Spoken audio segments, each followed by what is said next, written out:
Welcome to the Claver Report. In this segment, as we talk about infrastructure. Now, by this time, you've heard many stories and seen many news reports, many reportings about the infrastructure bill. And you're seeing the infighting and the disagreements about which infrastructure bill or which projects should go into funding for the United States. In this segment, I really want to delve into the infrastructure bills because there are two. And I think a lot of us really don't understand what's in those two bills and why we're having the issue in Congress that we're having. So this is part one, where we take a look at the $1.2 trillion and the $3.5 trillion infrastructure bills that Congress is considering right now, more specifically, the Democrats. Then in the next segment, we'll take a look at the infrastructure bill that actually passes and find out what's in it. So let's take a look first at the $1.2 trillion infrastructure bill, known as the bipartisan bill. Now, in this bill, it actually passed on a bipartisan vote of 69 to 30, which included 19 Republicans and all 50 Democrats, and it passed the U.S. Senate. And this bill was known as the Infrastructure Investment and Jobs Act on August 10th of 2021. Now, following this passage of bill, it simply had to be voted on in the House, go to the president for signature, and it becomes law. But there was a competing infrastructure bill by the what's called the Progressive Democrats, and it's the $3.5 trillion infrastructure bill. Now, through this competing bill, it was more bold, it was more aggressive, as it sought to address not just brick and mortar issues of infrastructure that we have in our country, but it sought to address infrastructure as it relates to social policy, childcare, increase of wages, supporting historically Black colleges and universities and MSIs, and other areas that we saw the pandemic give light to, that these lawmakers said, we've got to have this in the bill, or we simply won't vote for it. So what happened? We got to some politicking, and in that politicking, we got a vote in the House, which basically said that we're able now to vote on this by a simple majority in what's called a reconciliation. And in this reconciliation, that means that this bill can be passed by a simple majority in the Senate. And that's the $3.5 trillion social policy infrastructure bill. But that's where we are now. Now, there are many that believe that this bill goes too far. Many that believe that this bill won't pay for itself. There are many that believe that it's just too much for right now, and we should take what we currently have. Keep in mind, there is a $1.2 trillion infrastructure bill that creates jobs and that invests in roads and bridges. And it can pass right now. It has bipartisan support, and the president is willing to sign it. The issue that we're at now is that the $3.5 trillion social policy bill, that's the one. That's the one that has individuals in Congress staying up all night. And for the most part, staying in Congress past time. So what I want to do, I want to delve into both infrastructure bills to let you know what's actually in those bills. So according to Investopedia, the $1.2 trillion bipartisan bill is, first of all, the bill itself is over 2,700 pages, all right? That's a lot of ink. But over 2,700 pages, it contains just about $550 billion in new spending. So, what's in the new spending and what's in the bill itself? So first, there's $110 billion for roads and bridges. In this building for roads and bridges, what happens is that we're able to provide construction and repair and funding to pay for transportation research and universities, and also funding for Puerto Rico's highways and the congestion relief across all American cities. Now, I don't have to tell you about congestion in cities. If you've driven in what's called the Beltway in DC, the DMV, are you driving your community? You know the congestion that we have on our roads. You know that we need more roads. We need more access to roads in order to travel with less congestion. But not only that, but if you drive across the bridges I drive across, you see that our bridges are failing. You see that it's time now to upgrade them to ensure the viability and the safety of our bridges and roads, not just for today, but for the next 50 years. So $110 billion is meant to do just that. Also in the $1.2 trillion bipartisan infrastructure bill, there are $66 billion for railroads. This includes funding for upgrades and maintenance of America's passenger rail system and also freight rail safety, but nothing for high-speed rail, and that's significant. We find where other competing countries, more specifically China, they've invested a lot in high-speed rail. And we see where we have a lot of travel from, especially on the East Coast, from Boston to New York, from New York to Philadelphia to DC, and the like. High-speed rail could be very beneficial. But in this particular bill, there's no investment for it. However, investment in our current railroads is a good investment. Keep in mind that the railway system itself is the most efficient way to move large amounts of goods from one coast to the other, from one port all across the country and deposit it through each community through our trucking system. So this is a good investment. And also, unfortunately, several weeks ago, we saw the tragic accident on our Amtrak, where in the west part of our country, western part from Montana, a train headed to Chicago derailed. And unfortunately, people were injured and some lost their lives. So we cannot underestimate the value of investment in our railways. Also, there's $65 billion for the power of the grid. Now, what is the grid? It's for our power lines, our cables. Also, it's for clean energy funding, which is included in this. Now, this is for the upgrade of our cables and also power lines, but also is to provide funding to increase the cybersecurity and prevent hacking of our cable lines. Now, we saw this during former President Trump's administration, where we saw Russia and, of course, China. They've been hacking various systems within the country. This is definitely needed to help upgrade, to prevent any type of hacking.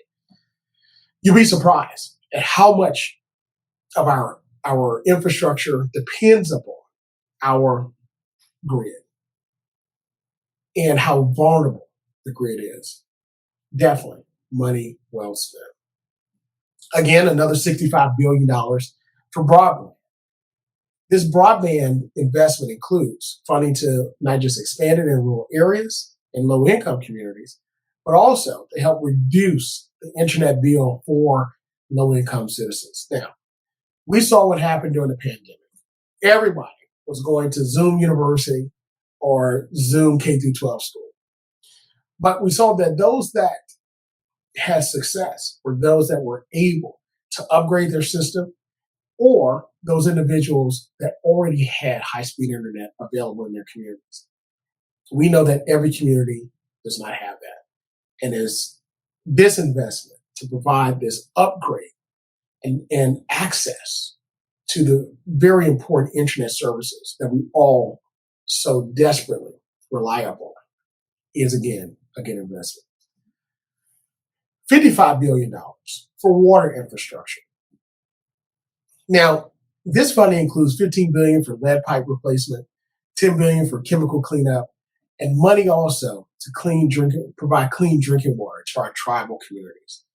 I don't have to remind you about what happened in Flint, Michigan. I don't have to remind you of the level of toxicity that was found in that drinking water that many of our citizens and young children had to endure for years. Taking the lead pipes out of our drinking water systems around the cities of America is a must. This not only has immediate health consequences, but it also has long-term consequences on the thinking capacity and the brain development of our children, our future. So this is something we so desperately need. And of course, investing in our tribal communities, ensuring that our tribal communities have the access that they need and every advantage that they need in order to continue to be productive, and even more so than in years past. Again, great investment. $47 billion for cybersecurity and climate change. So when we mention climate change, if there are any climate change doubters out there, just take a look at the last events that we've had this past year. Definitely, this is money well spent. So what does it do? It creates what's called a resilience fund. Protect infrastructure from cybersecurity attacks. Again, we talked about that earlier. Address flooding, wildfires, coastal erosion, and droughts, along with other extreme weather events. This is something that affects not just the communities that are impacted like this, especially the Gulf Coast area of Texas, Louisiana, Mississippi, and parts of Alabama, and also Florida and the Panhandle and on the East Coast. But it's something that affects all of us from insurance rates, because insurance companies pass this cost on to consumers. $39 billion for public transit. Now, this funding provides upgrades to public transit systems across the nation.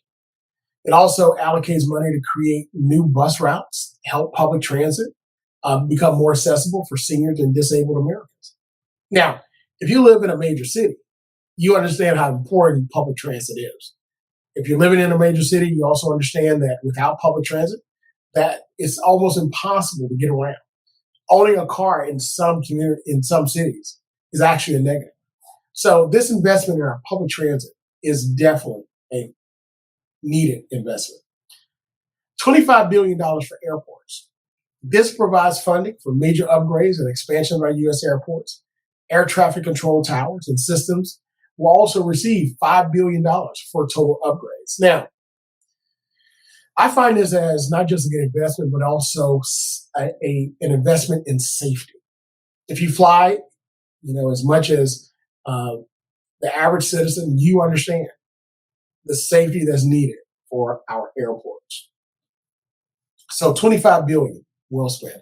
$21 billion for the environment. And these monies will be used to clean up Superfund and brownfield sites, abandoned mines, and also old oil and gas wells. Again, this is an investment to ensure that we won't have the repeat of the injuries that are caused by the irresponsible environmental issues that were caused by companies. So therefore, again, a good investment. $17 billion for ports. Now, half of these funds, according to the text, will go to the Army Corps of Engineers for port infrastructure. Additional funds will go to the Coast Guard and ferry terminals, and reduction of truck emissions at ports. And we mentioned earlier the importance of our ports as relates to our railroads. Our ports are the entry points for goods and services, or goods across the world. So every time you put your clothes on, your shoes, or whatever you do, or you even go to you eat dinner, a lot of those goods come from other countries. So therefore, being able to invest in our ports, being able to invest in getting those goods to us in a way that's efficient, in a way that's cost effective, is definitely an investment in our country. $11 billion for safety. So this money is to be appropriated to address highway, pedestrian, pipeline, and other safety areas with highway safety, getting really the bulk of the funding. I don't have to talk with you about how important safety is on our highways. It's just as important as it is for our airports. It's just as important as it is for our railways. But the highway, our interstate system, that's how most Americans travel. That's how most of us get around from one place to the other. So therefore, that's a phenomenal investment. $8 billion for Western water infrastructure. Now, I don't have to tell you if you live in that part of the country how desperate it is for us as a nation to really address this issue of water infrastructure. Now, there's ongoing drought conditions in that part of the country. Of course, the Colorado River, which supplies a lot of water to areas in that particular part of the country, in neighboring states, is a vital natural resource. And that natural resource is in danger. So addressing this and giving investments for water treatment, storage, and reuse facilities is something that is overdue. And it's a great investment. $7.5 billion for electric and vehicle charging stations. Now, the Biden administration, according to this article, asked for this funding to build significantly more charging stations across the nation. Now, if you've seen the reports, Ford Motor Company, they're investing billions in the manufacture of electric vehicles, from their very profitable F-150 to the classic Ford Mustang, and to their energy efficient cars that they've helped to really pioneer the hybrid system. This is something that's not going away. It's just not going to be Tesla anymore, but it's going to be our major car manufacturers. They are pushing the envelope. They're pushing this to get electric vehicles on the road. And in the next 20 years, 25 years, more than likely electric vehicles will be half of the vehicles driven on our highways and roads, if not more so. So being able to have charging stations where you pull up to the grocery store, you're able to get out of your car, plug it in, and charge it. Or if you're able to go to a hotel and overnight you're staying, you're able to charge your vehicle. Or even at your own home, able to charge your vehicle. If you're at a public place, you're able to charge your vehicles. And hey, even private places, such as places of worship, churches, and so forth. This is something that's not going away and is definitely going to be needed. So the ability to invest this $7.5 billion in vehicle charging stations, and again, another $7.5 billion for electric school buses. This is something that is an investment for the future of transportation. And also, it helps to reduce our impact on the climate. It also helps to reduce our impact on our natural resources, such as oil and gas. And it also helps to provide alternative energy sources, an alternative way to travel. So in this $1.2 trillion bipartisan bill, again, bipartisan, it's already passed, for the most part, both houses. But we're waiting for the House now to vote on this and pass it into law, to send it to the president to sign. This is the bill that can go and immediately be enacted. $1.2 trillion investment in infrastructure and jobs. This is the bipartisan bill that the White House is championing. So what's in the $3.5 trillion Democratic proposal? So with this, in this bill, it reaches much further than infrastructure, but it deals with what's called human infrastructure. It's very ambitious. It's very bold. And they believe, some in the Democratic Party believe that this is the bill to really change America. So let's take a look and see what's in it. So it's $135 billion for the Committee on Agriculture, Nutrition, and Forestry. What does this do? It helps to bring funding to address forest fires, reduce carbon emissions, and address drought concerns. So again, not just the drought concerns with our natural resources for water infrastructure, but also funds it helps to address forest fires. Again, if you live in the western part of the country, I don't have to tell you, at the drop of a dime, a forest fire can take place and spread across the entire states and burn hundreds and hundreds of very valuable acreage to our country. Even those who are in the city of Los Angeles experienced the burning of a forest fire, which impacted the breeding conditions in that particular city. So it's just not in the rural areas, but it's even in our major city. $332 billion for the banking committee. Now, what does this do? The banking committee, it invests in public housing, housing trust fund, housing affordability, and also equity and community land trusts. Now, that's a lot of investment, but when we talk about investing in public housing, what this does, it provides affordable housing for many members of our communities.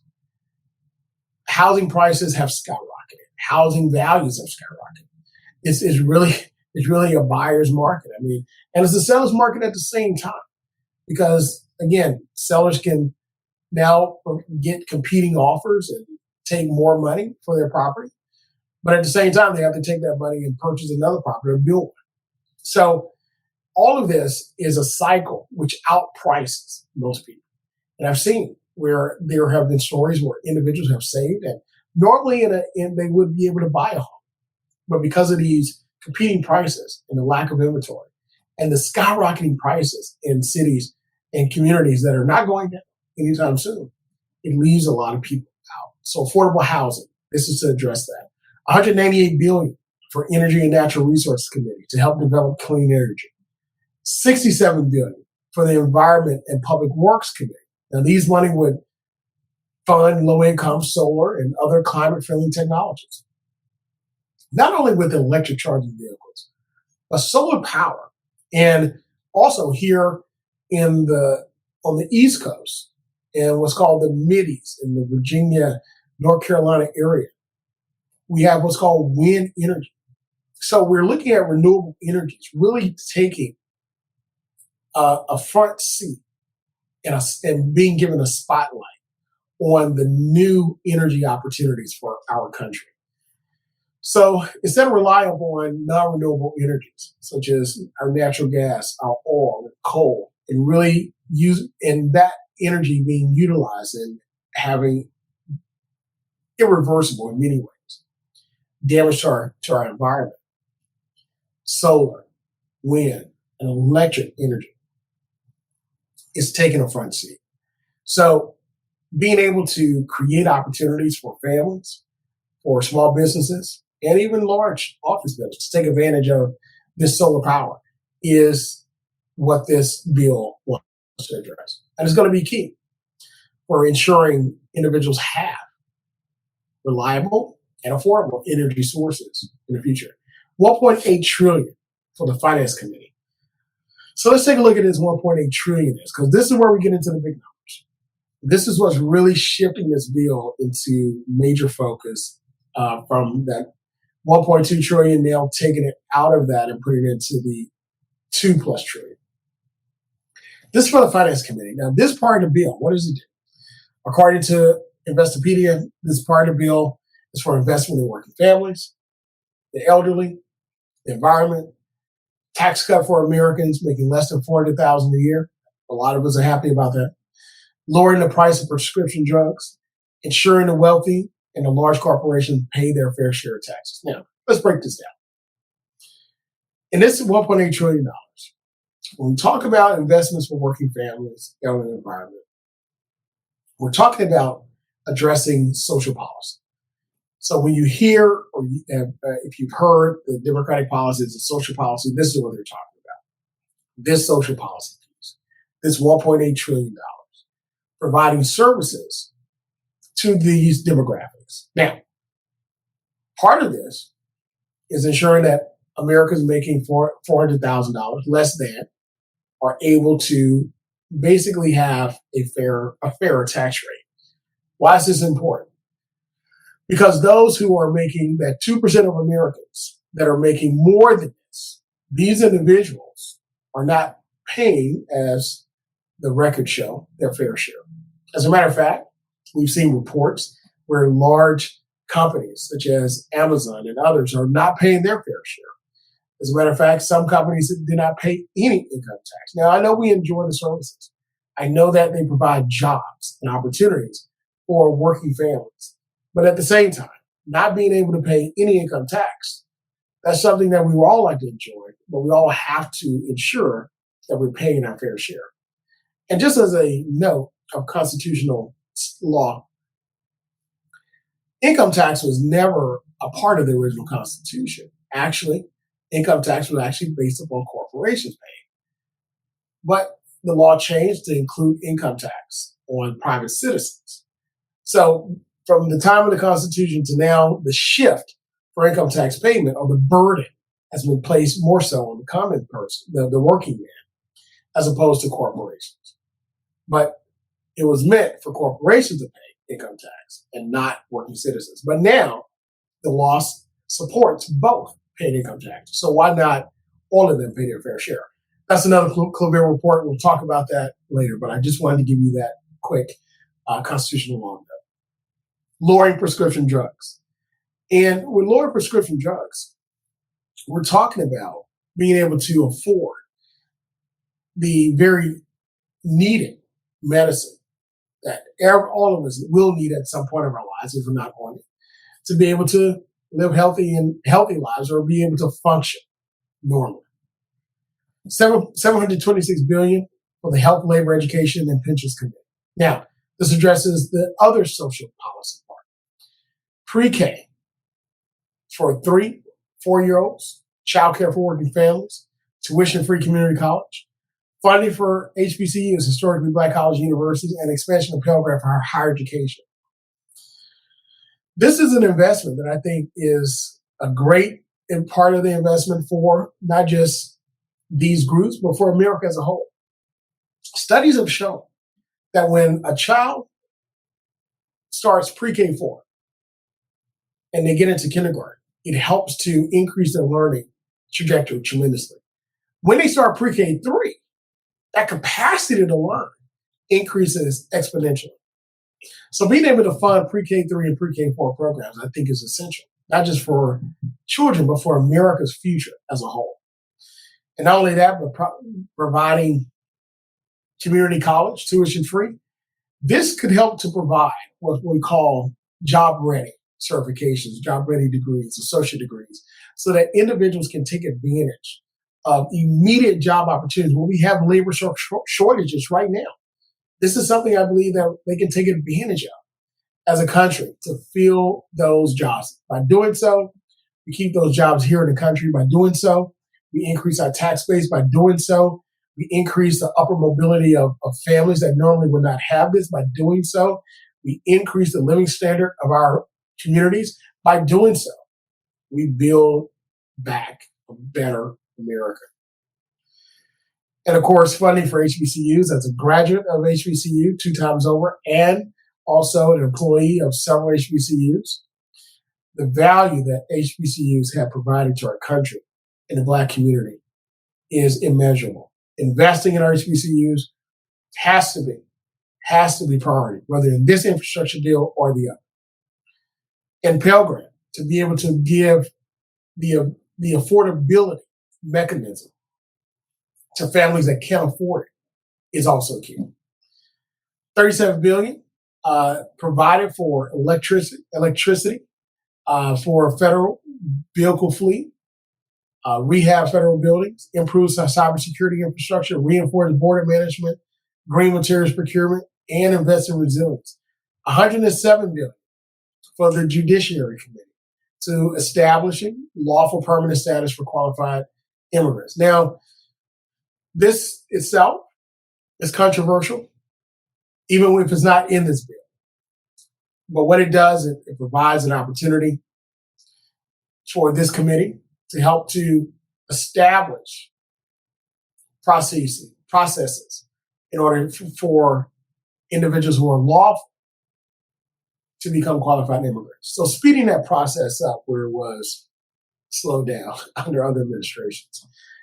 But again, a controversial part of this bill, $20.5 billion for Indian Affairs Committee. Yes, we still have a committee called Indian Affairs, but it addresses Native American health programs, facilities, education programs, housing, energy, climate programs, and so forth in order to provide, again, opportunity for our native peoples, the Native Americans, to live a fuller and better lives here in this country of their ancestors. $25 billion for Small Business Committee, which provides access to credit, investment, and also markets for small businesses, which again is the backbone of our country. So this is a good thing. $18 billion for the Veterans Affairs Committee to upgrade veteran facilities. And let me tell you, the upgrade that has taken place under former President Obama and also former President Trump of our veterans facilities, if you've been able to visit some, they are tremendous. So this investment, anything for our veterans, is a good investment. And then $83 billion for the Commerce Committee. Invest in technology, transportation, research, manufacturing, economic development, and providing for funding for coastal resiliency, healthy oceans, and also research as well for our National Science Foundation and Technology Directorate. Now, when we talk about healthy oceans, over the years, decades, without protectionisms, which some call regulations, without protectionisms in place, companies polluted our oceans.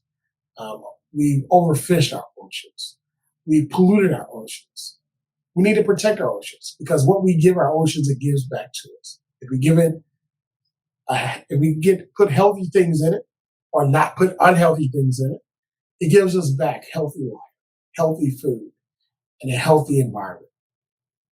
So this investment is key for healthy oceans. So where are we at now? We know what's in the $1.2 trillion infrastructure bill, which is bipartisan, which has the support of many, many upfront Republicans and Democrats, and many behind it, more behind the scenes. And this social policy bill, which addresses social infrastructure, is bold, it is ambitious, and it is far-reaching.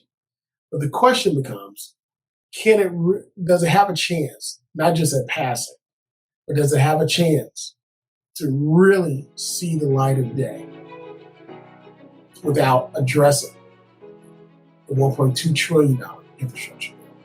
Well, that's politics. We'll see what happens in our part two when we take a look at the bill that actually passes, the infrastructure bill, which will help to invest in jobs and build America back and better. But there you have it. That's what's in those two bills. It addresses some very needed issues. But the key is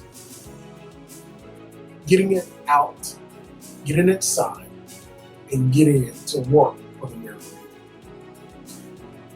Thank you for joining us again for this segment of the Career Report. We'll see you next time as we take a look at other important issues affecting your life today in law, policy, and politics. Until next time, be well.